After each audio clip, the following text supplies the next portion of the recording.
Hey everybody, Jason Bermas here, and of course that one took longer than always because I forgot to put my Rumble RTMP in.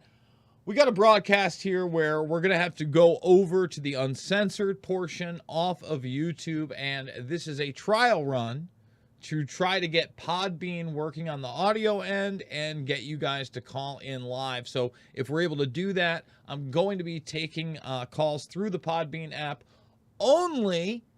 Now, if you read the title here, okay, if you saw this, it doesn't seem like this could be the real deal, but it is. No one seriously believes free speech is an absolute right, and that's what we're dealing with in a very real post-truth world. Now, that wasn't the headline. The headline was on the basis of regulation and authoritarianism based in, authoritative sources such as The Guardian. All right. And the irony is we're going to show you a tweet from somebody who's been published in The Guardian many times and actually does really great work. Charlie Skelton, personal friend of mine and somebody who's featured in Shade the Motion Picture. We're going to show you some of the tweets out there about this Alex Jones $1 billion judgment. And then on the uncensored portion of the broadcast, we're going to be talking about the CDC, a couple of big pharma units that just happen to have the same PR firm. That's about as far as I want to go here on YouTube, because there's just certain things you're not allowed to talk about on this platform with any degree of honesty, especially in a post-truth world, by the way, where they're selling you on the idea and continue to be doubling and tripling down that a zombie poopy pants puppet president is running the show when he can't even remember how his son died. Okay?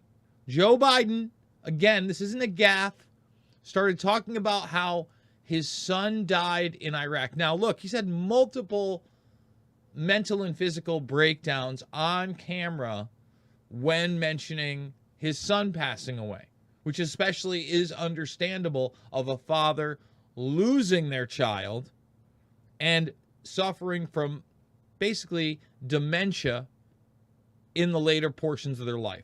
Okay, that's average. But now he's just so accustomed to lying all the time because he's been lying his whole life that he leverages a lie about his child, right, as some kind of political notion. So no audio on Podbean yet. We're working out the bugs. We'll end up taking this down after the fact, but hopefully we are going to get some audio over there as well and take your calls. So I don't even, you know what? I'm going to put the headline up. We'll talk about this after. We've got two other videos in this regard. Let me just, can't say that.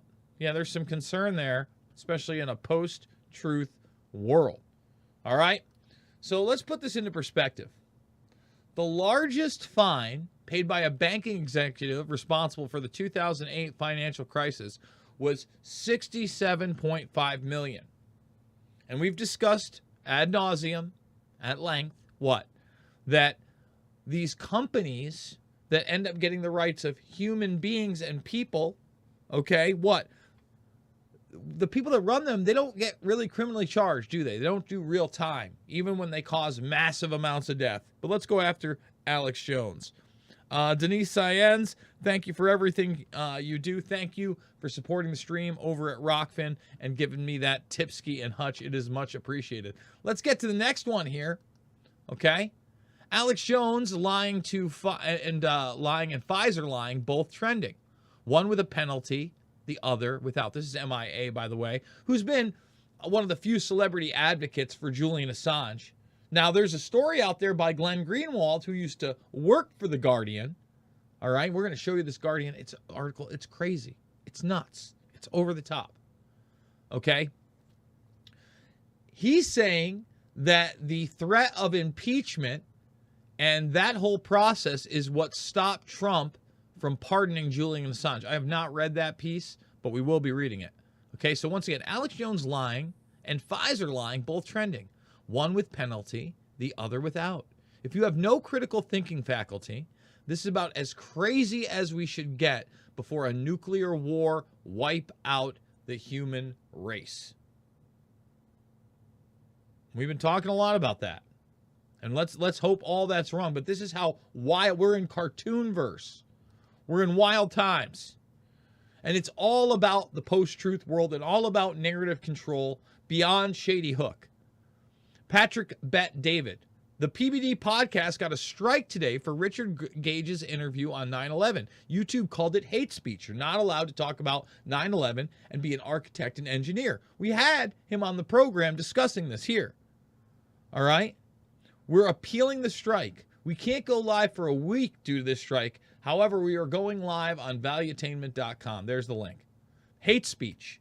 So again, it's now hate speech, and they want to censor 9/11 so bad. That's why if you're new to this, folks, if you haven't seen me before, if you don't know what it's all about, my documentary films, especially about 9/11, they've got...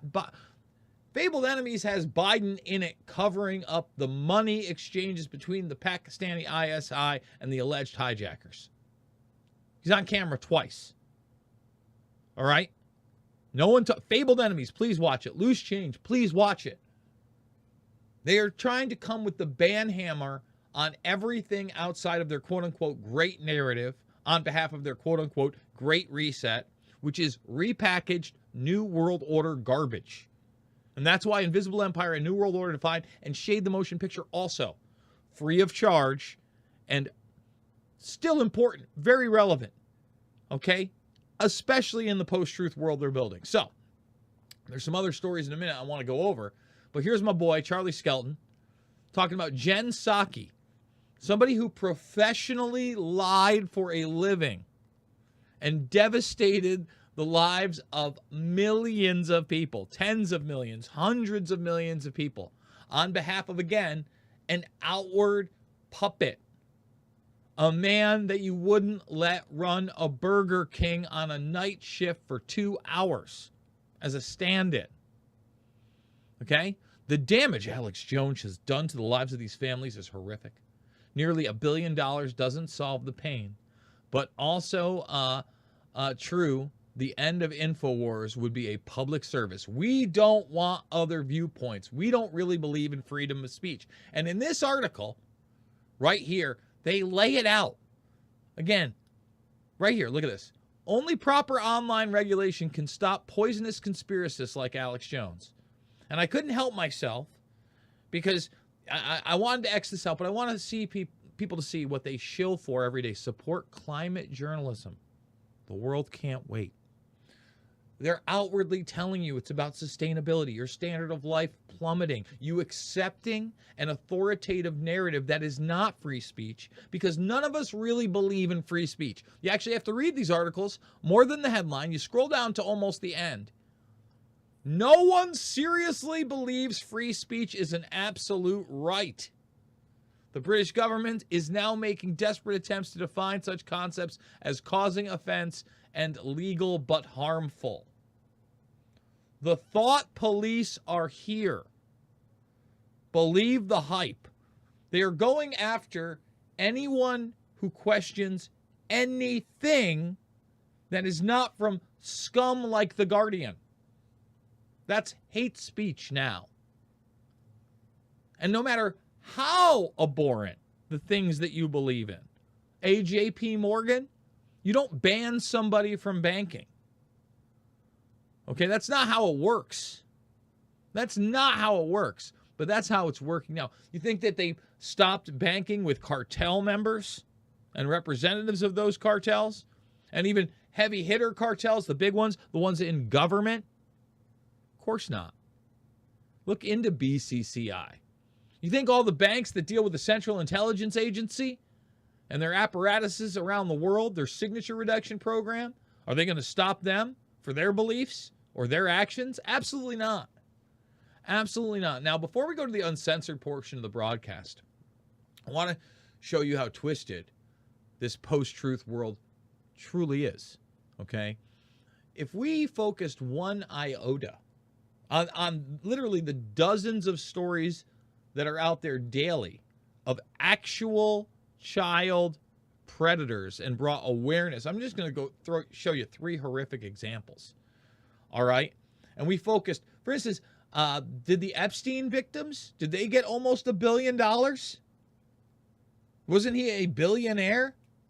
Shouldn't that person have all those liquid assets as he was just jailed prior? Did they get $1 billion? I missed that. All right? But they keep these things under wraps. All right? So let's look at another politician who's accused of some pretty bad stuff. Some pretty bad stuff. Child sex lawsuit filed against Democrat Watsonville, California Mayor Jimmy Dutra. Dutra, the first openly gay mayor of Watsonville, California, is a candidate for Santa Cruz County Supervisor. Now, take a look down here. All right? We're talking about a 12-year-old boy in 2005 when Dutra was 30. That's why I love An Open Secret.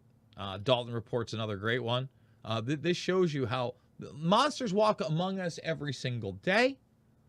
There's not enough light shined on that darkness, but they want to tell you about Alex Jones. They want to ruin him for exposing people on a much higher level than even this guy. I want to point that out there. Okay? Okay, this person, I don't even want to read it, what they did to a 3-year-old girl, but is now an award-winning trans activist. Okay? And has worked with social justice organizations to help male inmates change their gender identity. 3-year-old. Is that a redeemable human being? Is that somebody that belongs outside of a prison cell? Absolutely not. Somebody sent me this. I mean, do I need to say anything else? This is this week. It's Otsego County, upstate New York. Okay? You get it? Monsters walk among us. So, guys, I don't think we were able to get the audio going on Podbean.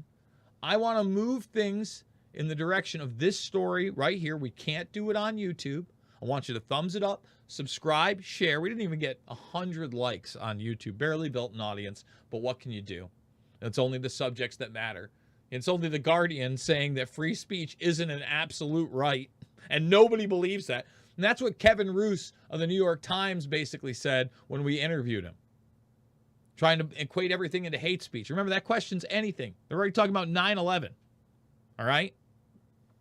So I want to talk about this on the other side exclusively over at Rumble and Rockfin.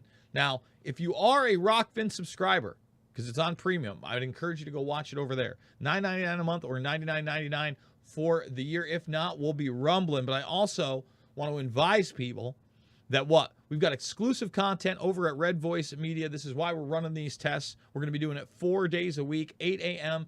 to 10 a.m., I believe, Eastern time. I can't wait to get that going once we work the bugs out. That's what we're working on right now. But you will get another exclusive tomorrow, and that exclusive will be with Thomas Renz. So I'm very excited about that interview. It is bright and early, so look for that early afternoon tomorrow. We're going to be showing you in a minute Christine Anderson out at the EU Parliament. You know, let's scroll so you can get a shot. A lot of people have seen her. Again, we can't play this stuff here. We're just not allowed to in the post-truth world. But we're going to play this, and then we're also going to play the admission of the good people over at Pfizer on what they did and did not do when it came to the hate and lies. So watch the films. The links are down below to support me, and the links to both Rumble and Rockfin are there as well.